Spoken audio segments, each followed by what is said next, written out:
Good afternoon and welcome to the Midday News. Here's what we have in the bulletin.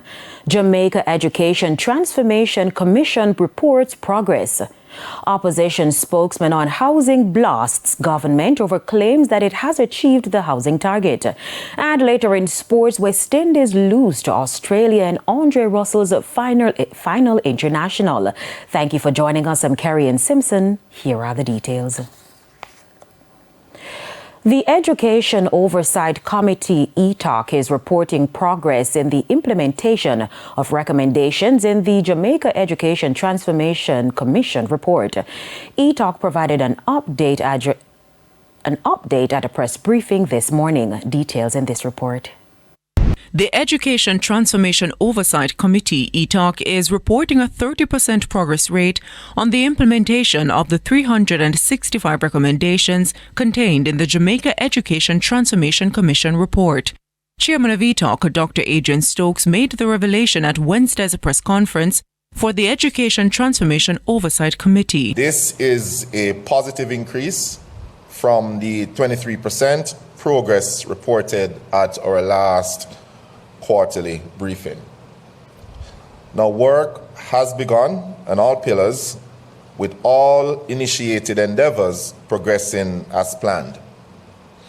An additional 2 initiatives were finalized this reporting period, bringing the total number of finalized initiatives to 17 since the project began. Dr. Stokes also noted that work continues on the plan to modernize the education ministry. The transformation of education in Jamaica cannot truly happen until the ministry overseeing the sector is globally competitive in its administration and policy development. This, ladies and gentlemen, provides the impetus and credibility to implement meaningful reforms across the wider sector. He said the committee is in receipt of initial recommendations from the Mona School of Business on measures to transform the ministry. The next steps, he adds, involves a consultation with critical stakeholders. In the meantime, Dr. Stokes provided an update on the status of the long-awaited Jamaica Teaching Council Bill, JTC. Further deliberations and consultations will occur before the bill is passed into law. No doubt you are aware that critical stakeholders have provided important recommendations for improving the bill. While we want to see this bill implemented ASAP, there's no point moving forward while important stakeholders have material and sensible feedback that could potentially enhance the bill. My only request is that the feedback process be time-bound to prevent an endless feedback loop. Nakinski Robinson, TVJ News. All is not well in the private security sector as security guards are threatening to take industrial action. Lobby group, the Jamaica Association for Private Security JAPS, says a number of long-standing issues have yet to be addressed by the security firms. These include no free uniforms, non-payment for overtime, sick leave and vacation leave. They're calling on the Jamaica Society for Industrial Security, JSIS, to intervene to have an emergency meeting with security firms. The members are pleading to welcome a new policy where they will be provided with free uniforms. The association would like to also highlight that the members are working and not getting the benefits of rest day with double pay, getting paid for overtime, vacation leave and sick leave. The association is awaiting a public response by the latest 5 p.m. on Thursday, July 24. Opposition spokesman on housing, Senator Floyd Morris, is blasting the government over what he describes as false claims that the Andrew Holness-led administration has achieved the housing target. As you'll hear in this report, the opposition senator is calling the claims a deception. More in this report. Speak the truth. That assertion from opposition spokesman on housing, Senator Floyd Morris. He is rejecting the Prime Minister's housing numbers as false and misleading. In 2023, the Prime Minister, in a publication on the Jamaica Information Service website, indicated that the National Housing Trust was going to be delivering 43,000 of these houses, and the HAJ, Housing Agency of Jamaica, 15,000 houses. That would mean 58,000 houses would be accounted for. Senator Morris said the Prime Minister did not indicate how the remaining 12,000 houses would be delivered. That said publication, the Prime Minister indicated that the NHT had 35,000 of those units at different stages, and the other 8,000, they would figure out how to deal with those. This was 2023. Senator Morris insists the Prime Minister's claim is not supported by the data from state agencies responsible for constructing housing units. There is no way that we would have seen the completion of those 70,000 houses between 2023 and now. It is why he's calling the Prime Minister's claims an act of deception. Because obviously the Prime Minister is coming under pressure from the transformative and visionary policies of the People's National Party, that we are going to be building 50,000 houses, and those 50,000 houses, individuals are not going to be paying for the land portion of the housing cost. And that is gaining traction and resonance with the people. And so the Prime Minister has to respond. And in responding, he has engaged in what I regard as acts of deception. Anthony Atkinson, TVJ News. And over in St. Thomas, disappointment about the pace of work on the construction of houses in Roselle Estates White Horses. Things got heated at a recent town hall meeting where residents expressed their frustration with the developers. Member of Parliament for West St. Thomas, James Robertson, was also in attendance. We want to know about density. I'm not trained as an environmentalist. I realize the three of you are well equipped for this function. I am not. I must tell you and recognize the presence of Hart at the highest level, a director. You have been recognized properly. But let us be honest. I called you this morning and asked you many questions to prepare myself for being present. The additional 230 acres of land that is reserved is on a higher elevation. There's also a plateau up there for those of you who know the area. But we have not determined what we will be doing with it. The feasibility of what happens with this first phase will determine what we do with the rest of the land. Still in St. Thomas, People's National Party Councillor for the White Horses Division, Hubert Williams, has been slapped with charges of assault and obstruction. TVJ News understands that Mr. Williams, as well as 3 other PNP activists, were charged following an alleged altercation with the police in Danvers Pen last Friday. It's understood that the former mayor was served with 2 summonses during a meeting called by the police on Monday. Mr. Williams has since denied the allegations and pointed to video evidence that he says vindicated him of any wrongdoing.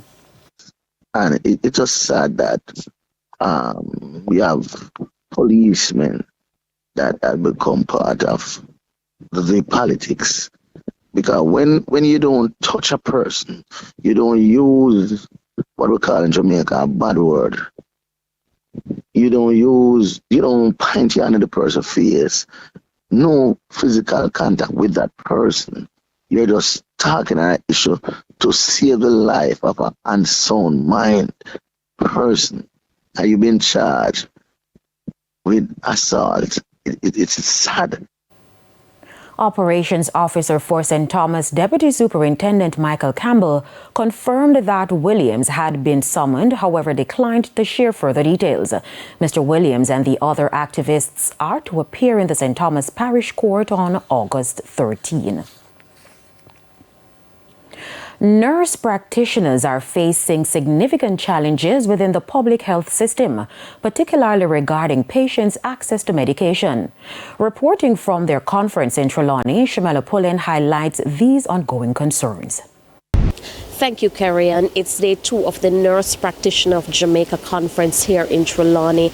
And one of the main issues that the nurse practitioners have been contending with is the right to write prescriptions, especially persons in rural areas in Jamaica who want to have access to their medications, but because they are unable to see a doctor on time, they're not able to get that drug when the need arises. For us as nurse practitioners, we are trained to give basic care with regards to diagnosis, assessment diagnosis, and treatment models for patients. But for the past over 40 years, whatever we prescribe will have to be countersigned by a medical doctor. So that becomes a challenge because you might have situations, for example, if I'm assigned to a rural, because I work in St. James, and I might be assigned with a doctor. Now, if the doctor is, for some, problems, cannot come to the health center on time or cannot make it, the patients who are there will suffer. Because even if I prescribe, then it has to be countersigned by a doctor. So can you imagine if it's my only day off to come to the health center and then I have to come back another day, then it becomes a challenge. And as we have been reporting, especially on TVJ, the government had indicated that this will happen soon. Reporting for TVJ News, I'm Shamela Pullen. Thank you, Shamela. It's time for a break. Stay with us, more stories when we return.